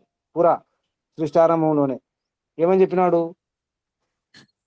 సహయజ్ఞం, యజ్ఞంతో సహా ప్రజలను పుట్టించినాడు. ప్రజలను సృష్టించి ఇది యజ్ఞం మీ కర్తవ్య కర్మ అంటే యజమాని స్వాహ అనే ఆహుతి ఇచ్చేటువంటి ఈ యజ్ఞం కాదు. పరోపకారం చేయడము, మంచి పని చేయడము, హితకర పనులు చేయడము, అటువంటి కర్మ చేయడము, ఇది మీ డ్యూటీ, మీ నియత కర్మ, మీ కర్తవ్య కర్మ ఇది అని ప్రజాపతి ముందే చెప్పినాడు. దీని ద్వారా మీరు ఏం చేస్తారు? ప్రసవిష్యత్వం అంటే మీరు తీర్చుకోండి, అంటే వృద్ధి పొందండి. ప్రసవించండి కాదు, అంటే వృద్ధి పొందండి, అంటే మీ వంశాన్ని పెంచుకోండి, లేదా మీరు అభివృద్ధి చెందండి. ఎలా? ఏషః ఇది, ఈ యజ్ఞం అనేది ఏదుందో ఇది ఇష్టకామధుక్ అస్తు. ఇష్టకామధుక్ అంటే ఇష్టకామములను నెరవేర్చే కామధేనువు అగుగాక అస్తు. ఇది శ్లోకం. సామాన్య ఈ శ్లోకం చాలా మంది తెలుస్తుంది, రమణ చెప్తుంటారు. సహయజ్ఞ ప్రజా శ్రేష్ఠ పురోవాచ ప్రజాపతి అనేన ప్రసవిష్యధ్వం ఏషః వహ ఇష్ట అస్తు ఇష్టకామధుక్. అర్థం చెప్పండి సుజాతమ్మ గారు. గురుజీ. పురా సృష్టికారంభమున ప్రజాపతి పరమాత్మ సహయజ్ఞాః యజ్ఞంతో పాటు ప్రజాః సృష్ట్వా ప్రజలను సృష్టించి ఉవాచ చెప్పెను అనేన దీనితో ప్రసవిష్యధ్వం వృద్ధి పొందుడు ఏషః ఇది వహ ఇష్టకామధుక్ మీ వాంఛితములనిచ్చునది అస్తు అగుగాక. తాత్పర్యము: పరమేశ్వరుడు సృష్టి నొనర్చినప్పుడు ప్రథమమున మానవులను సృజించినప్పుడే యజ్ఞ భావనతో వారిని సృష్టించి ఉన్నాడు. వారికి వేదము మూలమున యజ్ఞం నొనర్చి అభివృద్ధి నందుడు, కోరికలను తీర్చుకొనుడు, ఇది మీకు కామధేను వంటిది అని ఉపదేశించి ఉన్నాడు. జీవులు మోక్షానందమునందుటకు ఉత్సహింపవలెననియు వారునర్చు కర్మలకు ఫలములను సక్రమముగా బడవలననియు ఎంచి పరమేశ్వరుడు ప్రాణిహిత భావనతో సృష్టి నొనర్చి ఉన్నాడు. ఇట్టి పరోపకార భావనకు జన్మనొసంగుటయే సర్గారంభమున యజ్ఞం ఉత్పన్నము చేయుటయని ఎంచవలేను. అందువలననే ఈ ప్రకరణమున లోకహితమును సంపాదించు యజ్ఞమునే యజ్ఞమని వర్ణించి ఉన్నాడు. ప్రాణులన్నింటికీ హితమునర్చు దేవయజ్ఞమును ఈ ప్రకరణమున ఉదాహరణముగా గ్రహించుటచే ఈ భావము స్పష్టమగుచున్నది. నమస్తే గురుజీ. దేవయజ్ఞం అంటే పంచమహాభూతాలకు హితం జరగాలి, ఎటువంటి కాలుష్యం ఉండకూడదు. అదొకటే కాదు, లోకహితమును సంపాదించే యజ్ఞం నిజానికి లోకహితం జరగాలి, పరోపకారం జరగాలి, ఎవరికైతే మోక్షానికి ఉపయోగపడాలి నిజానికి. అటువంటిది యజ్ఞం. ప్రాణిహిత భావనతో. అసలు విషయం ఏంటంటే మానవులు మాత్రమే చేయగలరు ఈ లోకహితము పరోపకారం. ఎవరు చేస్తారు? పాము చేస్తుంది దానికి. పామే పరోపకారం చేస్తుంది అనిపిస్తుంది. పాములు ఏం చేస్తాయి తెలుసా ఎవరికైనా? ముఖ్యంగా నాగరాజులు గాలిలోని విషాన్ని పీల్చుకుంటాయి గురుజీ. గాలిలో ఉన్నటువంటి విషవాయువును అవి స్వీకరిస్తాయి అనమాట. ముఖ్యంగా రాజనాగులు ఉంటాయి కదా, నాగరాజులు, కింకోబ్రాలు, అవును, చాలా హితం చేస్తాయి. వచ్చేది కూడా వాటికి తెలుస్తుంది. సామాన్యంగా విష ప్రాణులు ఉంటాయో, పాములు ఉంటాయో, అవి గాలి ఉన్నటువంటి విషాన్ని లాక్కుంటాయి, గాలిని శుద్ధి చేస్తాయి. అంటే పాములు కూడా హితం చేస్తున్నాయి, కానీ మనిషి మనమేం చేస్తున్నాము? నేనేం చేస్తున్నాను? మలమూత్రాల ద్వారా, చెమట ద్వారా, ముక్కు ద్వారా, కంటి ద్వారా, చెవి ద్వారా, ఉమ్ము ద్వారా కలుషితం చేస్తున్నాను. మరి నా బాధ్యత ఏంటి? కలుషితం దూరం చేయడం. నా పాపానికి పరిహారం ఏమిటి? శుద్ధి చేయడం, యజ్ఞం చేసి. ఇదే మాట మహర్షి మూడో సములాసనం చెప్పినారు. యజ్ఞం చేసి శుద్ధి యజ్ఞం చేయాలి. ఎందుకు చేయాలి అంటే ప్రశ్నకు సమాధానం ఇదే. మనం మలమూత్రాల ద్వారా చాలా కాలుష్యం చేస్తున్నాము, అశుద్ధం చేస్తున్నాం. కాబట్టి శుద్ధి చేసే బాధ్యత మనదే. అంతేకాకుండా పరోపకారం చేసే బాధ్యత కూడా మానవుడిదే, మనదే, నాదే. నేను మనిషిని కదా, మానవ దేహంలో ఉన్నాను కదా, నాదే. కింద శ్లోకం చూడండి, చేస్తే ఏమవుతుంది. అక్కడ దేవ అన్నారు కదా, దేవయజ్ఞం అంటే దేవాన్ భావయత అనేన తే దేవా భావయంతు వహ పరస్పరం భావయంతః శ్రేయ పరం అవాప్స్యథ. తెలుగు అర్థం వారేం గారు? గురుజీ అనే ఈ యజ్ఞముతో దేవాన్ భావయత, వాయువాది దేవతలను సంస్కరింపుము. తే దేవాహ, శుద్ధములైన ఆ దేవతలు, వహ మిమ్ములను, భావయంతు సమృద్ధులను నొచ్చుగాక.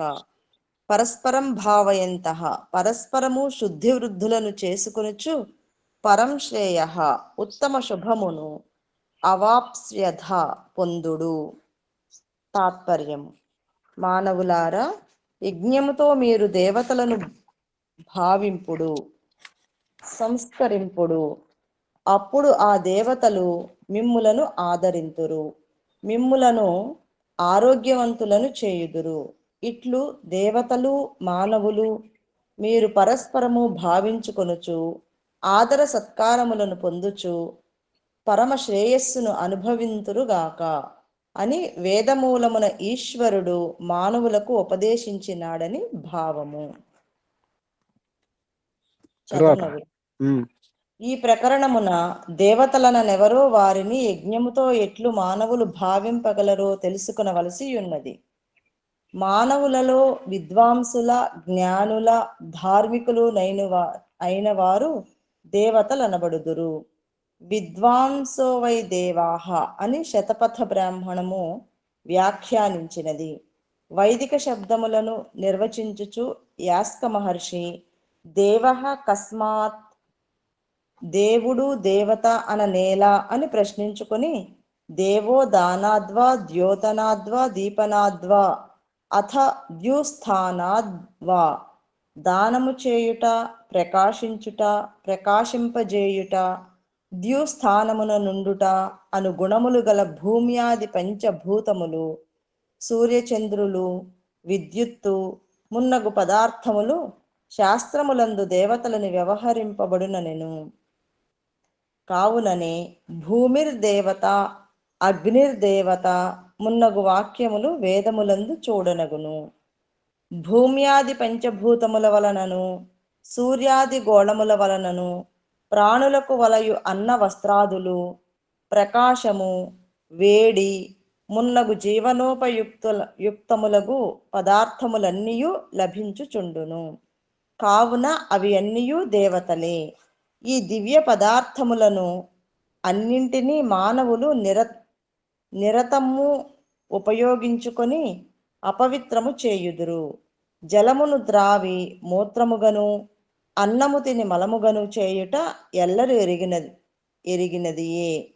ప్రాణవాయువును ప్రతిక్షణము గ్రహించి దానిని కలుషితము చేసి విడుచుచుందురు. ఈ పదార్థములన్నీయు ప్రాణుల జీవితమునకు ఆధారములు. కాని ప్రాణులు వానిని అపవిత్రమనొచ్చును. ఈ అపవిత్ర పదార్థములను ప్రాణులు మరలా ఉపయోగించిన అవి హానికారకములగును. కావున వానిని పవిత్రము చేసుకొని వాడుకొనవలయును. అపవిత్రము చేసుకొనవలసిన బాధ్యత మానవ ప్రాణులకే. పవిత్రము చేసుకొనవలసిన బాధ్యత మానవ ప్రాణులకే ఉన్నది. అగ్నియందు నేయి, ఓషధులు ఆహుతిగా నుంచి చేయు యజ్ఞము వలన అపవిత్రమైన వాయు జలాదులు పరిశుద్ధములు, పుష్టికరములు అగును. పరిశుద్ధ వాయువు జలాదులను ఉపయోగించుకొని ప్రాణులు ఆరోగ్యమును పొందును, పరిపుష్టములగును. అగ్నియందు ఆహుతి అనర్చు పదార్థములు వ్యర్థములగునని పామరులకు తోచును. కాని పదార్థ విద్య నెరిగిన వారికి అవి వ్యర్థములు కాకపోగా సూక్ష్మములయ్యి వాయువునందు చేరి ఆ వాయువును ఆఘ్రాణించు అసంఖ్య ప్రాణుల శరీరములందు ప్రవేశించి ఆరోగ్యమును బలమును చేకూర్చునని బోధపడును. ఈ విషయమును బాగుగా ఎరిగిన వారొగుట వలన మహర్షులు వేదమంత్రార్థ ద్రష్టలు యజ్ఞ ప్రక్రియలు నేర్పరచి వానియందు ఘృతము ఓషధులు మున్నగు ఉత్తమ పదార్థములను ఆహుతి చేయుడని బోధించి ఉన్నారు. వస్తువులను విభజించి సూక్ష్మములను చేసి వాయువునందు చేర్చు శక్తి అగ్నికే కలదు, ఇతర పదార్థములకు లేదు. కావుననే మహర్షులు అగ్నిర్వై దేవానాం ముఖం, అగ్నియే దేవతలకు నోరు అని అన్నారు. నోటి యందుంచిన వస్తువు శరీరమునందంతటను చేరును కదా. అగ్నిలో 4 ఎండిన మిరపకాయలు వేసి చూడుడు, వెంటనే సమీపముననున్న వారికి ఎల్లరకు తుమ్ములు వచ్చును కదా. కారణమేమి? అగ్నిలో వేసిన మిరపకాయలు సూక్ష్మ రూపమున వాయువునందు చేరి ఆ వాయువును ఆఘ్రాణించిన వారికి తుమ్ములు వచ్చునట్లు చేయును. అట్లే అగ్నిదగ్ధ వస్తువులు సూక్ష్మ రూపమున అంతటను వ్యాపించును. కావున యజ్ఞము మిక్కిలి ఉపకారక కార్యము. ఈ ప్రక్రియనంతటినీ బాగుగా ఎరింగిన వాడగుట వలన కృష్ణుడు అర్జునునకు పై శ్లోకమునందు దేవతలను మనుజులు భావించుట వలన ఆ మనుజులను దేవతలు భావించుననియు పరస్పర భావన వలన మిక్కిలి శ్రేయస్సు కలుగుననియు వేదార్థమును పురస్కరించుకుని ఇట్లు బోధించి ఉన్నాడు. ఇయది పాఠకులు గమనించదగిన విషయము, గుర్తింపదగిన విషయం. గుర్తించాలి. గుర్తింపదగిన. భావన అంటే ఏంటి? శుద్ధి చేసుకోవడం, సంస్కరించుకోవడం. దేవతలను పంచమహాభూతాలను కాకుండా పదార్థాలను అన్నింటినీ కూడా శుద్ధి చేసుకోవాలి, సంస్కరించుకొని తీసుకోవాలి. మనం ఏం చేసేటప్పుడు కూడా సంస్కరించాలి, భావన చేసుకోవాలి, శుద్ధి చేసుకోవాలి. సమిధలు కానీ, సామాగ్రి కానీ, నెయ్యి కానీ, మన వస్తువులు కానీ, వాడే వస్తువులు కూడా శుద్ధంగా ఉంచుకొని ప్రయత్నం చేయాలి. చేసే పని పవిత్రం చేయడం, దాని పేరు శుద్ధి చేయడం, దేవయజ్ఞం. ఇందులో మీకు అర్థమైందా? ఇంకేమైనా సందేహాలు ఉంటే అడగండి. ఇంతవరకు ఈ చదివిన విషయాలలో సందేహాలు ఉన్నాయి ఏమైనా? చాలా స్పష్టంగా చెప్పడం జరిగింది. ఇదంతా కూడా మన గోపదేవ్ గారు రాశారు. ఈ బ్రాకెట్ ఉన్నంత గోపదేవ్ గారు రాసినటువంటి విషయం ఇదంతా. ఎంత చక్కగా రాశారు చూడండి. గోపదేవ్ గారి ప్రయత్నం చూడండి, ఎంత బాగా రాశారు.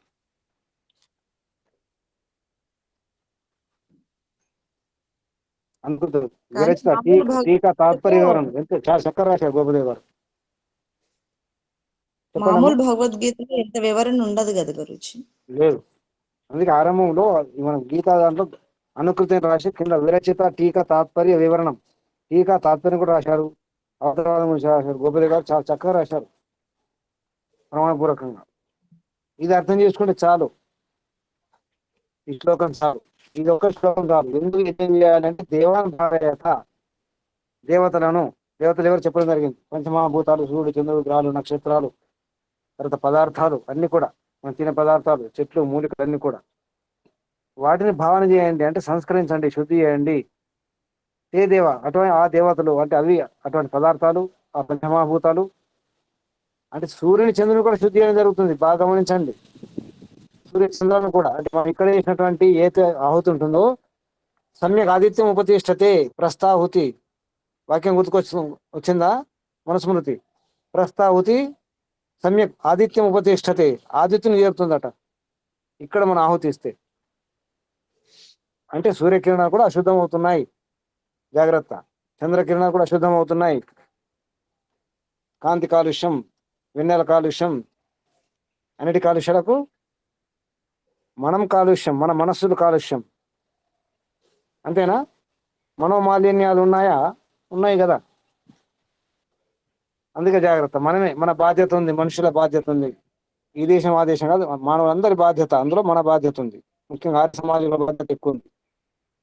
ఆర్య సమాజకులు మన బాధ్యత మరి ఎక్కువ ఉంది, ఉందా లేదా? ఆర్య సమాజకుల కంటే మన బాధ్యత ఎక్కువ ఉందా లేదా? మన బాధ్యత ఎందుకు ఎక్కువ చెప్పండి ఎవరైనా. ఇప్పుడు బాధ్యత ఇంకా పెరిగింది. ఎందుకు పెరిగింది? 6 సామాజికులు కాబట్టి. ఇప్పుడే దర్శనాలు ఇప్పుడే మన దర్శనాలు బాధ్యత, ఇప్పుడే ఈ క్షణంలో మన బాధ్యత ఇంకా పెరిగిపోయింది. ఎందుకు? ఈ విషయం ఇంకా ఇప్పుడే తెలుసుకుంటున్నాం కాబట్టి ఇంకా పెరిగిపోయింది. తెలుసుకున్నాం కాబట్టి బాధ్యత పెరిగిపోయింది. అందుకే మనమే ఏమైనా ప్రయత్నం చేస్తే స్పష్టంగా తెలుసుకొని ప్రయోగం చేయండి. యజ్ఞం చేసేటప్పుడు శుద్ధంగా అన్ని పాత్రలు కానీ సమిధులు కానీ సామాగ్రి కానీ శుద్ధంగా ఉంచుకోండి. నెయ్యిని సంస్కరించుకోండి. నెయ్యిలో ఈ యాలకులు అంటే ఇలాచీలు, లవంగాలు, మిరియాలు, జాజికాయ, జాపత్రి అటువంటి కొన్ని మూలికలు వేసి దాంట్లో కరిగించి మరిగించి పెట్టుకోండి. యజ్ఞం చేసేటప్పుడు మిగతా నెయ్యి దాంట్లో కొద్దిగా కలుపుకొని యజ్ఞం చేయండి. ఎంత సుగంధం వస్తుందో, హాయిగా ఉంటుంది. మనసు నిండా హాయిగా ముందు మనం చాలా సంతోషపడతాం. అంత బాగుంటుంది ఆ వాసన. మనకి లాభం నిజానికి. తర్వాత శ్లోకం చూడండి, 4వ శ్లోకం. ఇష్టాన్ భోగాని హి ఓ దేవా దాస్యంతి యజ్ఞ భావితా తై అంటే తైర్ దత్త విడదీస్తే తై దత్త నా ప్రదాయైభ్యో యో భుంక్తే స్తేన ఏవస. యో భుంక్తే స్తేన దొంగ అవుతాడు. పిపినారాయణ గారు చెప్పండి తెలుగు అనువాదం. 4వ శ్లోకం. ఇష్టాన్ భోగాన్ హి ఓ దేవా దాస్యంతి యజ్ఞ భావిత. యజ్ఞ భావితా, యజ్ఞం వలన శుద్ధం చేయబడిన దేవతలు వా ఇష్టాన్ భోగాన్ దాస్యంతే, నీకు ఇష్టభోగములను ఇచ్చును. తై దత్తాన్, వానిచే ఇయ్యబడిన వారిని, ఏభ్య వీనికి, అప్రదాయ యజ్ఞము మూలమున ఇయక, యహ భుంక్తే ఎవడు తిరునో, సహ స్తేన ఏవహ వాడు దొంగయే. యజ్ఞం తాత్పర్యం. యజ్ఞం వలన భావింప సంస్కరింపబడిన భూమ్యాది దేవతలు మానవులకు ఇష్టంలకు భోగములను ఇచ్చును. కావున ఆ దేవతలచే ఇయ్యబడిన పదార్థమును వానికి అర్పింపక భుజించుట మానవులకు శ్రేయస్కరము కాదు. అట్లు భుజించేవాడు చౌర్యము నడిచిన వాడగును. దొంగయే. యజ్ఞం చేయకుండా తింటే దొంగయే. ఎంత పెద్ద తిట్టు చూడండి. సహ స్తేన ఏవహి, సహ అతడు, స్తేన దొంగ, ఏవ నిశ్చయంగా, హీ ఇంకా ఖచ్చితంగా. ఏవంటేనే నిశ్చయం సరిపోయింది. మళ్ళీ హీ కూడా అన్నాడు అంటే పక్క దొంగ. అటువంటి దొంగలు ఉన్నారు ఇందులో. ఎవరు? యహ భుంక్తే, యజ్ఞం చేయక, అప్రదాయ యజ్ఞం చేయక, అప్రదాయ యహ భుంక్తే యజ్ఞం చేయకుండా తినేవాడు, సహా అతడు దొంగయే. ఉన్నారా దొంగలు? ఇందులో దొంగలు ఉన్నారు ఎవరైనా? అప్పుడప్పుడు గురించి అప్పుడప్పుడు దొంగలు.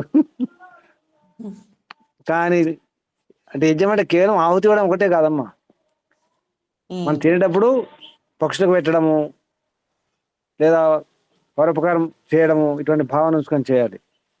శుద్ధి చేసుకొని చేయాలి. కేవలం దేవైద్యం ఒకటే అనుకోకండి. పరోపకార బుద్ధి ఉంటే చాలు. ముఖ్యంగా అది పెట్టుకోండి. తర్వాత ఇటువంటి యజ్ఞాలు చేయగల దానికి ఈ దేవయజ్ఞాలు, ఈ మూలికలు వేసి ద్రవ్యయజ్ఞాలు అంటారు వీటిని. మనం నిన్న చెప్పుకున్నాం, ద్రవ్యయజ్ఞాలు ఉంటాయి, తపయజ్ఞాలు ఉంటాయని చెప్పుకున్నాం. గుర్తుందా? నిన్న దాంట్లో చెప్పుకోవడం జరిగింది రకరకాల యజ్ఞాలు ఉంటాయని. ఎన్ని రకాల యజ్ఞాలు ఉంటాయి? కృష్ణుడి సందర్భంలో యజ్ఞములు పలు విధంలో చెప్పినాడు. ద్రవ్యయజ్ఞములు, తపయజ్ఞములు, జ్ఞానయజ్ఞములు, స్వాధ్యాయజ్ఞములు అని. ఇవి ద్రవ్యయజ్ఞములు, ద్రవ్యములు వేసి. నిజానికి మీరు విని ఉంటారు యాసిడ్ రెయిన్స్ అని చెప్పేసి, ఆమ్ల వర్షాలు విన్నారా పేర్లు? విన్నాం గురించి. ఆమ్ల వర్షాలు వస్తాయి. అందుకే తొలకరి వర్షాల్లో తడవకండి. అకస్మాత్ ఇప్పుడు వర్షం వచ్చిందనుకోండి, ఆ వర్షంలో ఉండకండి. అంటే కాలుష్యం అవుతుందో, విషం అవుతుందో అందులో ఆ నీళ్ళలో, వాన నీటిలో కలిసి ఉంటుంది. రకరకాల రోగాలు వస్తాయి. తొలకరి వానలు, ఇప్పుడు వచ్చే వానలు కూడా. ఇప్పుడు వచ్చే వానలు చెడగొట్టు వానలు. నిజానికి చెడగొడతాయి పంటలని కాదు, మనల్ని, మన శరీరాన్ని, మన చర్మాన్ని. దీనికి పరిష్కారం యజ్ఞం చేస్తూ ఉండడమే. దానివల్ల ఏమవుతుంది? వాతావరణ కాలుష్యం అంటే విషయాలు పోతాయి మనం యజ్ఞం చేస్తే. సర్పి అంటే తెలుసా? పేరు విన్నారా? సర్పి అంటే ఎప్పుడన్నా? సర్పిషం అంటే ఏంటి? నెయ్యి గురించి సర్పం గుర్తు రావాలి ఆ, కదా. సర్పం అనే శబ్దానికి ఈ సర్పిషం శబ్దానికి ఒకటే ధాతు, శ్రీగతం. అంటే పాము ఎలా కదులుతుందో ఆ విధంగా కదిలి మొత్తం శుద్ధి చేస్తుంది. నెయ్యి విషానికి హరము, విషాన్ని దూరం చేస్తుంది నెయ్యి. బాగా గుర్తుంచుకోండి. పాత నెయ్యి 10 ఏళ్ళ నెయ్యి కనుక ఉంటే, అంటే ఒక మట్టి దాంట్లో కుండలో పెట్టి ఆ మట్టి కుండ మరి ఒక పెద్ద కుండలో పెట్టి భూమిలో పాతి పెట్టాలి. అంటే ఒక మట్టి చిప్ అనుకోండి, మూత మూత ఉండాలి. దాన్ని వేరే మట్టి పాత్రలో పెట్టి దాన్ని కూడా మూసేయాలి, సీల్ చేయాలి. చేసి భూమిలో పాతి పెట్టాలి. 10 ఏళ్ళు ఉండాలి. 10 ఏళ్ళు ఉన్నటువంటి ఆ నెయ్యి అమృతం అవుతుంది. పాము గరిస్తే ఆ నెయ్యి తాగిస్తే పోతుంది. ఇప్పుడు కూడా గుర్తుంచుకోండి, ఎప్పుడన్నా పాము గరిస్తే ఏమీ లేకపోతే ఇంట్లో ఆవు నెయ్యి, ముఖ్యంగా దేశ ఆవు నెయ్యి ఉండాలి. ఆవు నెయ్యి తాగించండి, ప్రాణాలు పోవు. ఎంత పెద్ద విషయం ఉన్న పామైనా. ఇది చికిత్స. ఇది ఆవు నెయ్యి తాగించండి, విషానికి విరుగుడు. అందుకే సర్పిష అంటారు దాన్ని.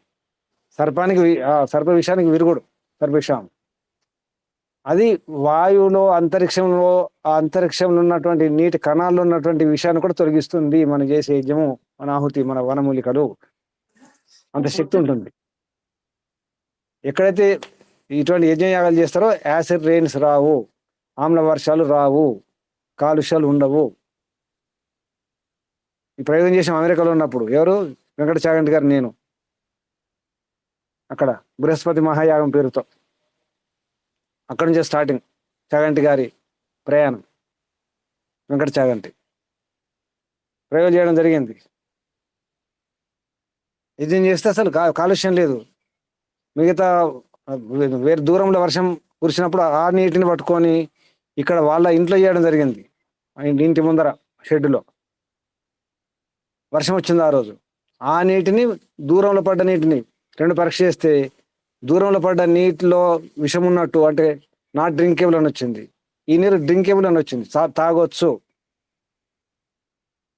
అంటే అంటే మనం యజ్ఞం చేస్తే ఎంత లాభమో తెలుస్తుంది.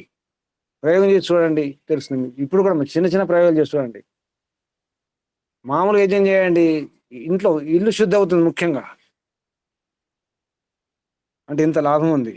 ఆ విషయాన్ని ఇక్కడ ఈ శ్లోకంలో చెప్పడం జరిగింది. మీ కోరికలు నెరవేరుస్తుంది, ఇష్టమైన భోగాలను నెరవేరుస్తుంది. దాస్యంతే, ఇస్తారు దేవతలు. యజ్ఞభావిత చేయండి, యజ్ఞం చేయండి. యజ్ఞం చేస్తే అంటే యజ్ఞం వలన శుద్ధి. అక్కడ యజ్ఞం భావిత అంటే భావనం అంటే శుద్ధి చేయడం. యజ్ఞ భావిత, యజ్ఞం వలన శుద్ధి చేయబడినటువంటి దేవతలు అంటే ఇవన్నీ ఏతున్నాయో, గాలి, నీరు, అగ్ని, ఈ భూమి, ఈ ఆకాశం అన్ని కూడా అవి ఏం చేస్తాయి? వాహ అంటే మీకు ఇష్టానుభోగాన్ని దాస్యంతే, ఇష్టభోగను భోగాన్ని ఇస్తాయి. వాటి ద్వారా ఏదైతే ఇవ్వడినట్లు ఉన్నాయో అవి మీరు వాటిని ఉపయోగించుకోండి. వానికి ఇవ్వకపోతే మళ్ళీ అప్రదాయ ఇవ్వకుండా చేస్తే, అంటే యజ్ఞమూలమున వాటికి ఇవ్వాలి దేవతలకు. ఎవరైతే ఇవ్వకుండా యహ భుంక్తి, ఎవరైతే తింటాడో వాడు స్థేన ఏవా, దొంగ, చోరుడు, దొంగతనం అవుతుంది. ఈ విషయం మనుస్మృతిలో కూడా వచ్చింది. ఎవరైతే యజ్ఞభావంతో చేయకుండా తింటే దొంగ అవుతుంది. కేవలాగో భవతి కేవలాది మంత్రం గుర్తుందా? ఎవరైతే ఒంటరిగా చేసుకొని తింటారో వారు కేవలం వారి కోసం తింటారు. వారు అఘం తిన్నట్టు, పాపం తిన్నట్టు. మోఘమన్నం విందితే అప్రచేత, మోఘమన్నం విందితే అప్రచేత, సత్యం బ్రవీమి వదైత్ స తస్య నార్యమనం విందితే, నా అర్యమనం.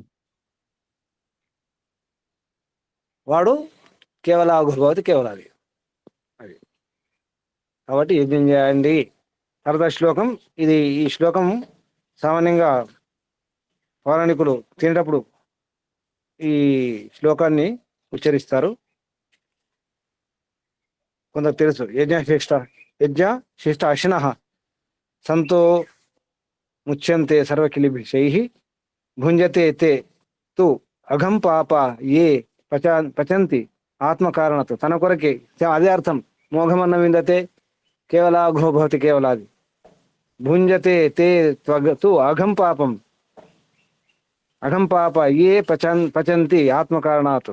తన కొరకు చేసుకుని తినవాడు పాపం తిన్నట్టే, అఘం తిన్నట్టే. పాపం తింటారు వారు. ఇది రేపు చెప్పుకుందాం. 4వ శ్లోకం వరకు పూర్తి చేసుకున్నాము ఈరోజు. ఇక్కడ ఆపేద్దాం. తర్వాత శ్లోకం అన్నాది భవంతి భూతాని, అందరికి తెలిసిన శ్లోకం ఇది.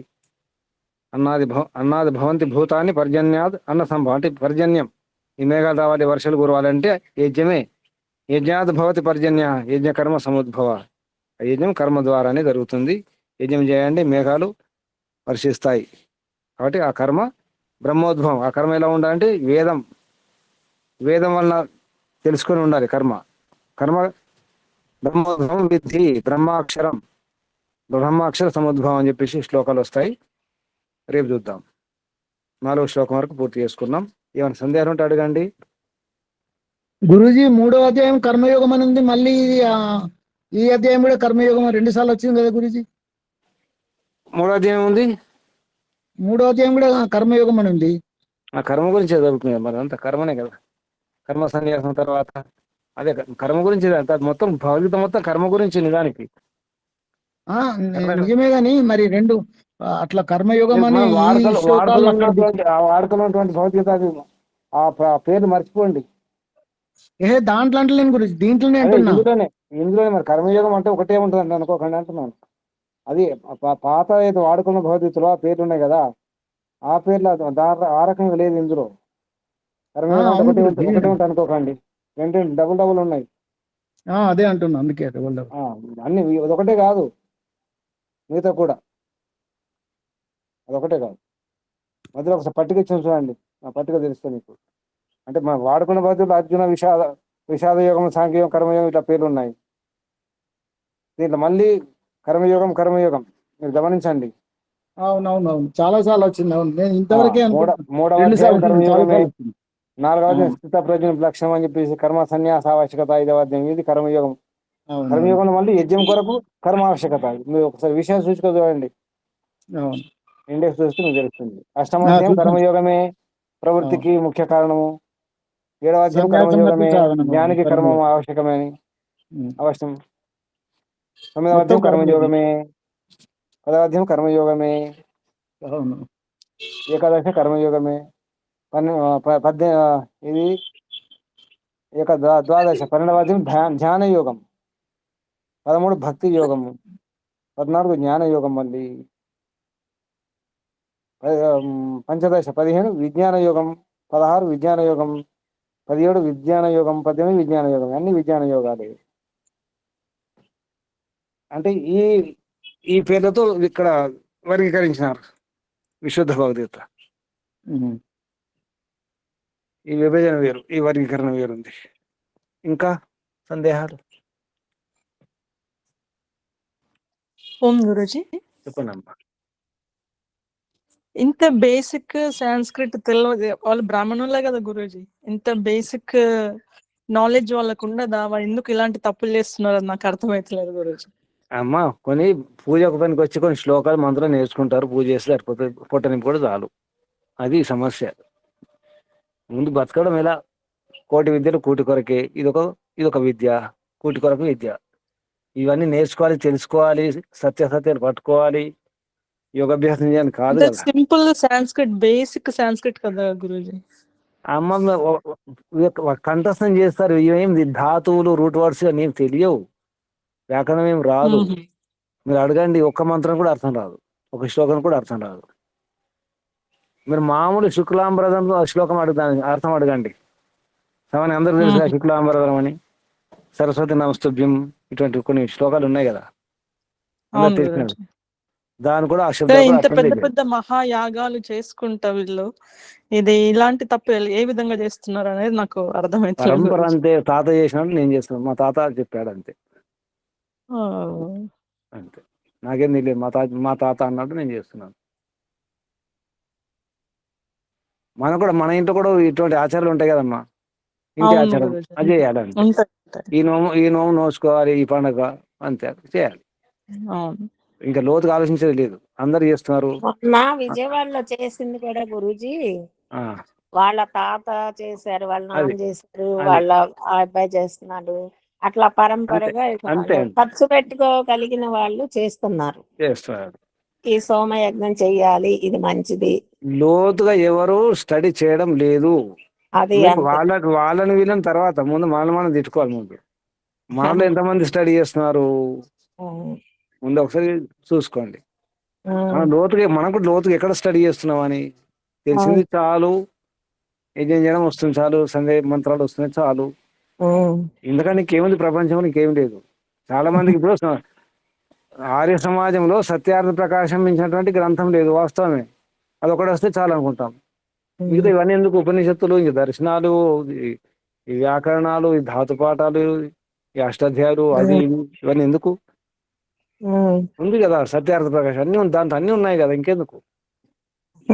అదొకటి తెలిస్తే చాలు. అంతే ఉమ్, కదా. మరి ఆ సత్యార్థ ప్రకాశానికి మూలం ఏమిటి? అది ఎక్కడుంది? మహర్షి ఎక్కడి నుంచి తీసుకొని రాశారు? ఉమ్, ఇదంతా పెద్ద శ్రమ కదా. ఈ తలనొప్పి అవును. మనకెందుకు?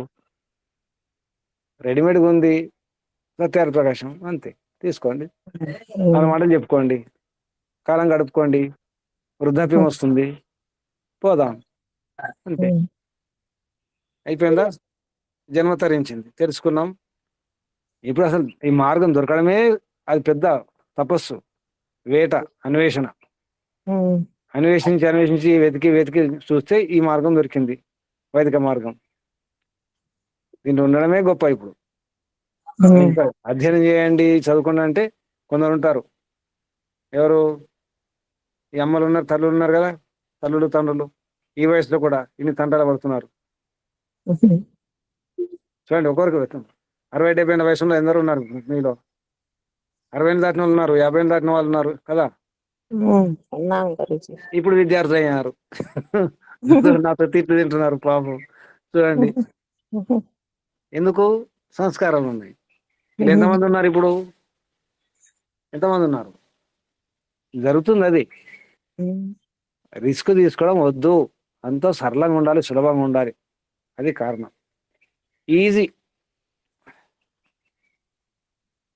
మహేశ్వరమ్మ గారు ఉన్నారా? గురుజీ ఉన్నాం గురుజీ, ఈజీ వింటున్నాం. ఉండాలి, అది కారణం. ఎందుకమ్మా ఇదంతా? అంతే అంతే. ఈజీ ఏదో ఒకటి ఉంది, ఇంగ్లీష్ లో ప్రవారం ఉంది కదా, easy to come, easy to go. అయితే సరళంగా ఈజీగా వస్తుందో అది ఈజీగానే పోతుంది. అంతే అంతే. ఈజీగా వచ్చింది ఈజీగానే పోతుంది. దాని పేరే ఈజ్. డిసీజ్.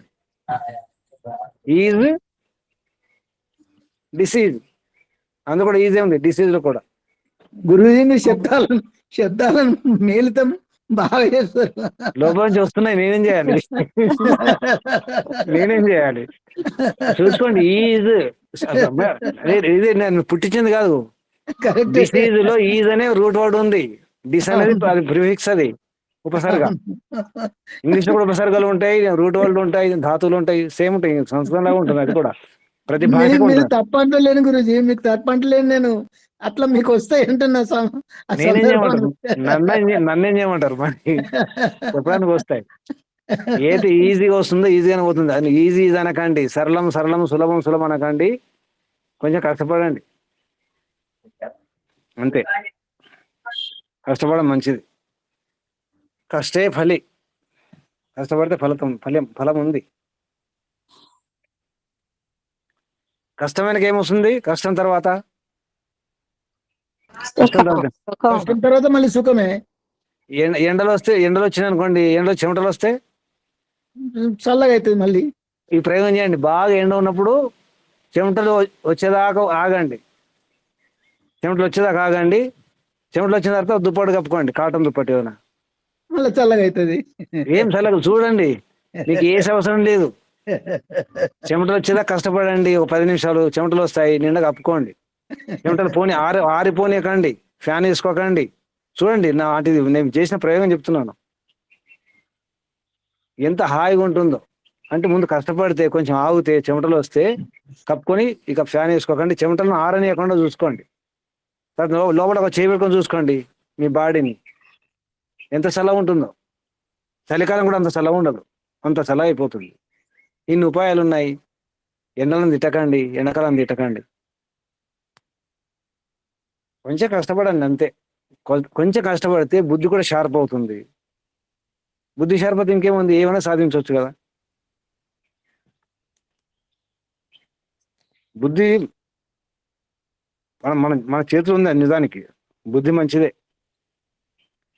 ఇంకా ప్రశ్నలు? ఈజ్ అంటే డిసీజ్ వస్తుంది అంటే ఇది నా మాట. ఇది ఎక్కడ అంటే భోగే రోగ భయం మాట విన్నారు ఎప్పుడైనా? భోగే రోగ భయం, అదే ఈజీ అంటే డిసీజ్ అవుతుంది. ఎక్కువ భోగాలు కొరకండి, ఈజీ అనకండి. ఇంకా ప్రశ్నలు? ఇప్పుడు ఏమర్థం చేసుకున్నారు? మేకలను కోయకండి. స్పష్టమైందా మీకైతే? మేకలు లేవు, భీష్ముడు చెప్పేశాడు. పశువధ లేదు, మేకలు లేవు, బీజాలే, చాలా స్పష్టంగా గింజలే, అవి కూడా మొలకెత్తకుండా ఉండాలి. పాత గింజలు, పాత ధాన్యం, అది గుర్తుంచుకోండి. అంటే ఏ ధాన్యం పాతదో అది కూడా చెప్పడం జరిగింది. వరి ఉంటుంది, వరి అంటే నిజానికి బియ్యం కాదు, మనం వేసే బియ్యం వాడకూడదు, ధాన్యం వాడాలి, దంచింది ఉండకూడదు. అది కూడా ఉంది దాంట్లో. రకరకాల పెద్దది, ఇది ఒక శాస్త్రం ఉంది నిజానికి. యజ్ఞయాల గురించి కూడా ఉంది, ఇటువంటి విషయాలు కూడా ఉన్నాయి. ఋషి మనము పప్పులు అవి కొంచెం దంచుతున్నాం కదా, అవి చేయొచ్చా?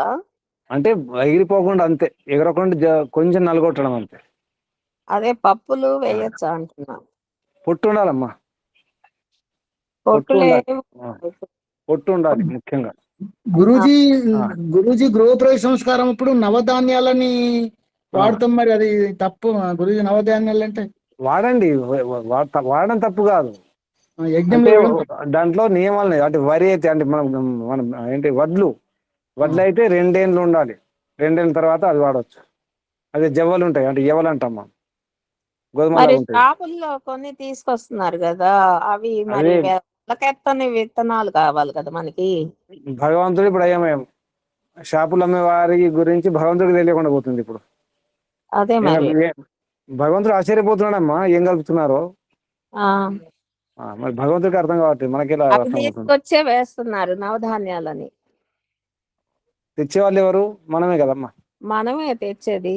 మరి అంతే ఈజీ, మనకు దొరకట్లేదు కదా, మనం ఉంచుకోవట్లేదు కదా, కాపాడుకోవాలి కదా, మరి 2 ఏళ్ళు ఉంచుకోవాలి కదా, పురుగు పట్టకుండా కాపాడాలి కదా. ఒకప్పుడు ఉంచుకునే వాళ్ళమ్మా ధాన్యము, సంవత్సరం 2 సంవత్సరాలు ఉంచుకునే వాళ్ళు, అప్పుడు గ్యారెంటీ లేదు కదా. ఇప్పుడు మనం ఎక్కడ కాపాడుకుంటున్నాం?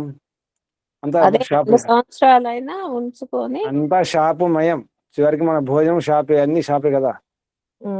ఇప్పుడు ఏదో గంప వచ్చిందట కదా, పెద్ద గంప. ఏంటది? పెద్ద గంప విన్నారా పేరు ఎప్పుడైనా? పెద్ద గంప, పెద్ద గంప ఇంగ్లీష్ లో చెప్పండి. బిగ్ బాస్కెట్ పేరు వినలేదు ఎప్పుడమ్మా? పెద్ద గంప విన్నాం గురూజీ, నేను పిల్లలు చెప్తున్నాను అంతే, అది ఇంగ్లీష్. బాస్కెట్. పెద్ద పెద్ద గంప ఒకటి ఉంచుకుంటే చాలు, అన్నీ వచ్చేస్తాయి ఇంటికి, అంతే. అంతా ఇంట్లో ఉండాలి, మనం ఇక్కడ కదలొద్దు. అయినా చల్ల తాగితే కూడా కడుపులో చల్ల కదలకుండా ఉండాలి, అంతా కదలకుండా కూర్చోవాలి మనం. సుఖం అంటే అది కదా, అంతేనా? కడుపులో చల్ల కదలకుండా ఉండడమే సుఖం. అదే అనుకుంటున్నారు. ఇదే కదా సుఖం అంటే, ఇదేనా సుఖం? అదేం కాదు మరి కడుపులో చల్ల కదలకుండా ఉంటేనే సుఖం. ఆ రకంగా తయారవుతున్నారు. మనం కూరలు వెళ్ళితే ఏరుకొని తీసుకోవడం మంచిదా, ఆ పెద్ద గంపలు రావడం మంచిదా? పెద్ద గంపలు ఏమొస్తాయి? ఏరుకొని తీసుకోవాలి. ఎవరు పెద్ద గంప వాళ్ళు ఏరుకొని తీసుకొస్తారా మన కోసం? ఏది ఇస్తే తీసుకోవాలి అంతే, వాళ్ళు ఏది పంపిస్తే అది తీసుకోవాలి. అమెజాన్ జిందాబాద్ అన్నిటికీ ఏది ఇస్తే తీసుకోవాలి. ఇది ప్రపంచం, అదంతే, మనం ఇంతే. సరే, ఇంకా ఏమైనా సందేహాలు? ముగించేద్దామా? శుభం. ఈరోజు అర్థం చేసుకున్న విషయం ఏంటంటే అజములు అంటే మేకలు కాదు, గింజలు. బాగా గుర్తుంచుకోండి. ప్రమాణం మహాభారతం, శాంతిపురం, భీష్ముని యొక్క శ్లోకాలు ఉన్నాయి. ముందుగా పరంపిత పరమాత్మ ఓంకు వందనాలు. ఋషులకు, మహర్షులకు, మునులకు, యోగులకు, గురువులకు, ఆచార్యులకు, అధ్యాపకులకు, పెద్దలకు, మాతాపితలకు, శ్రేయోభిలాషులకు, మిత్రులకు అందరికీ వందనాలు, ప్రణామాలు. పండిత గోపదేవ్ శాస్త్రి గారి గురువు గారు స్వామి ఆత్మానంద సరస్వతి గారికి, గోపదేవ్ శాస్త్రి గారికి కూడా వందనాలు, ధన్యవాదాలు, కృతజ్ఞతలు, ప్రణామాలు సమర్పిస్తూ, బంధులారా తరించే ప్రయత్నం చేయండి, అర్థం చేసుకునే ప్రయత్నం చేయండి. మీ అందరికీ అభినందనాలు, అభివందనాలు. పరమపిత పరమాత్మ శుభాశీస్సులు. ఓం శుభం. చేద్దామా? ఓం నమస్తే గురు, ధన్యవాదములు. ఓం నమస్తే గురుజీ, ధన్యవాదములు. నమస్తే గురూజీ, ధన్యవాదములు. శుభం. నమస్తే. ఓం